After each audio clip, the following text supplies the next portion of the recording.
Coucou les filles, aujourd'hui il fait gris, c'est pas terrible, mais bon, on n'a pas le choix, hein, il faut faire avec.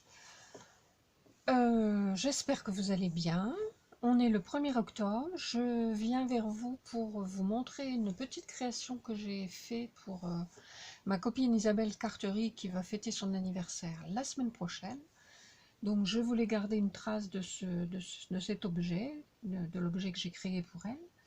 Et puis, puis vous le partager avec vous, pour que vous me disiez ce que vous en pensez. Alors, quand elle est venue chez moi récemment, je lui avais montré ce livre de cartonnage que j'avais trouvé dans mon magasin de loisirs créatifs. J'avais craqué sur la couverture, je trouvais, et puis sur ce qu'il y a à l'intérieur aussi, il y a vraiment de jolis modèles. Je vais vous montrer un petit peu. Donc ça s'appelle Mes cartonnages décoratifs de Sophie Liu. Je vais essayer de faire ça prochainement. C'est une boîte à bijoux. J'aime bien parce que ça change des boîtes basiques, quoi. Les tissus sont jolis, enfin, ça ressemble à tout ce qu'on aime. Hein. Alors il y a des modèles qui sont plus ou moins faciles, hein, tout dépend où on en est dans le cartonnage. Bon, ce que je lui ai fait là, c'est pas un modèle pour débutantes, hein, c'est vraiment un truc un petit peu plus technique. Quand on débute, il faut commencer tout simplement par une boîte, hein, une boîte carrée avec un couvercle, et puis voilà. J'espère que vous voyez bien. Et puis bon, si vous voulez cartonner aussi, je vous conseille quand même de prendre des cours avec quelqu'un. Parce que commencer comme ça avec un livre, c'est pas évident. Il manque toujours des renseignements, il manque toujours des infos. Même moi, hein, qui ai l'habitude, quelquefois, je suis en panne, donc il faut que je me creuse.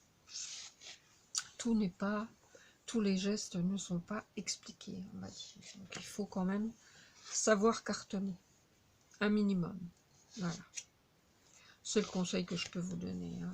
Après, peut-être qu'il y a des gens, des personnes qui sont plus douées que moi, hein, qui arrivent tout de suite. Mais bon, moi, ça a été comme ça. Avant, j'avais essayé, j'avais acheté des livres, j'avais regardé un petit peu, mais bon.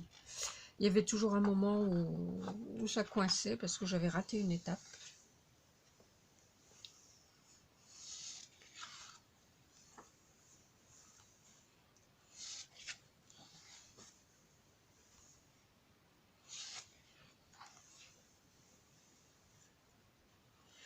Il faut être très très précis en fait. Il faut vraiment que les cartons soient coupés au millimètre pour que tout coïncide bien. Et c'est pas évident. Vous voyez par exemple toutes ces choses là arrondies.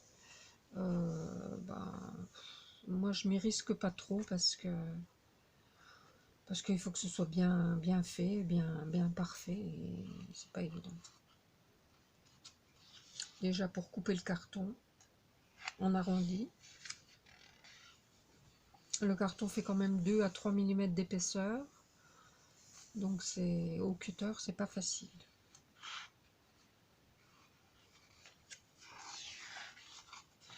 Bon, il faut pas non plus prendre un tissu trop épais, par exemple ça, moi je trouve que c'est trop épais. Hein.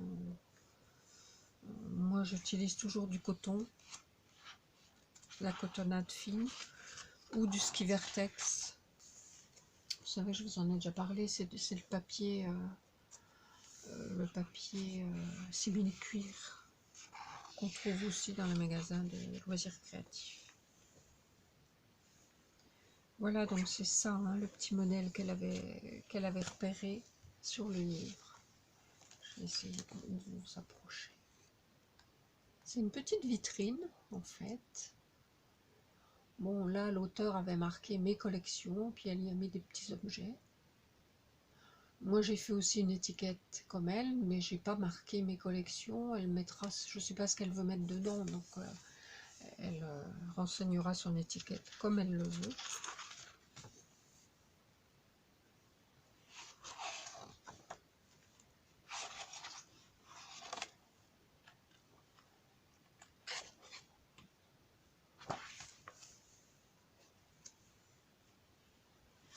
Vraiment, vraiment des jolies choses.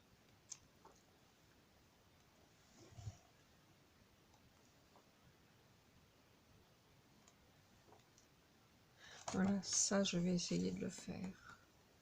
Je trouve elle est originale cette boîte. Là il y a des cadres.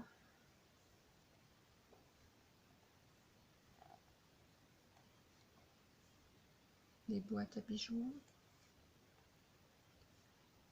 Un porte-clés. Une petite, oui, c'est la boîte porte-clés, ça. Une boîte à mouchoirs. Un porte, non, c'est une boîte. Oui, c'est une boîte. Alors après, il existe des kits hein, dans les magasins de loisirs créatifs, dans certains magasins. Il existe des kits où les cartons sont déjà coupés. Donc ça, c'est vrai que c'est l'idéal, parce que quand vous n'avez plus qu'à rhabiller, c'est quand même beaucoup plus facile. Dans ces magasins-là, les cartons sont coupés au laser, avec une machine laser. Mais je m'étais renseignée, c'est des machines professionnelles, ça coûte, je crois que c'était, je sais plus si c'était pas 20 000 € ou quelque chose comme ça, mais enfin c'est voilà quoi. Hein.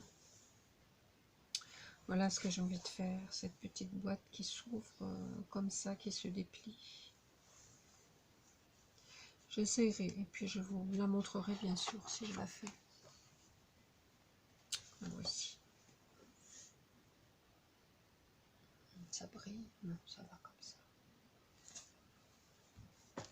Il faut que je réussisse déjà à déchiffrer les explications.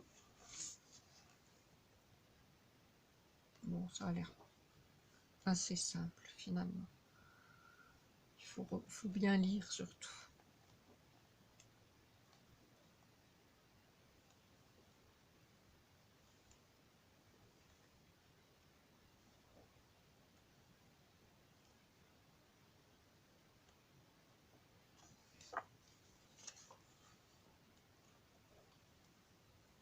Et puis à la fin, alors je ne l'ai pas là, je l'ai sorti. Vous avez un gros paquet de patrons.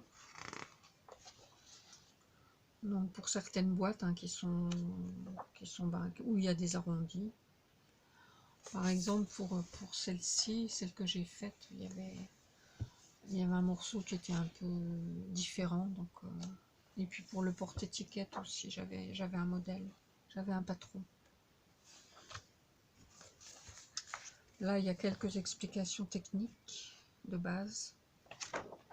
Oh, il est pas mal ce livre, mais comme je vous dis, il en manque toujours un petit peu des explications. Voilà. Alors, je vous montre maintenant, une fois réalisé, voilà ce que ça donne. Je la mets comme ça. Voilà, donc c'est une petite armoire avec une vitrine pour y mettre ce qu'on veut, des miniatures, une petite collection de... On peut y mettre des mini-livres, des mini-flacons de parfum, enfin tout ce qu'on veut. De la dentelle, des écheveaux de dentelle, voilà. Elle mettra ce qu'elle voudra. Donc la petite porte s'ouvre, là j'y ai mis une poignée, posée sur un socle. En guise de vitrine, j'ai mis du rhodoïne, parce que j'avais pas de verre et surtout je savais pas comment le couper. J'ai mis de la dentelle là pour décorer les étagères parce que bon, je trouvais que c'était plus joli. Il n'y en avait pas sur le modèle, mais moi j'aimais bien. Ici j'ai mis une séparation qui n'existait pas non plus, c'était pour maintenir cette barre transversale qui était un peu grande et puis qui creusait vers l'intérieur. Donc là maintenant ça va mieux, elle est mieux maintenue. Voilà. Et ici donc au-dessus, alors voilà le porte-étiquette. Je l'en ai fait une. Je ne vais pas me risquer à l'enlever. Elle inscrira ce qu'elle veut dessus. Voilà, il y a un petit toit Et puis le derrière. Voilà, j'avais trois tissus qui se coordonnaient bien. Donc j'espère que ça lui plaira. Ça ressemble un petit peu au modèle. Et voilà, vous me direz ce que vous en pensez. Et puis, j'espère que ça vous a plu. Ça change un petit peu du scrap. Moi, je suis assez contente du résultat. Ça va. Je vous fais des gros bisous. Et je vous dis à bientôt pour une autre vidéo. Bye bye.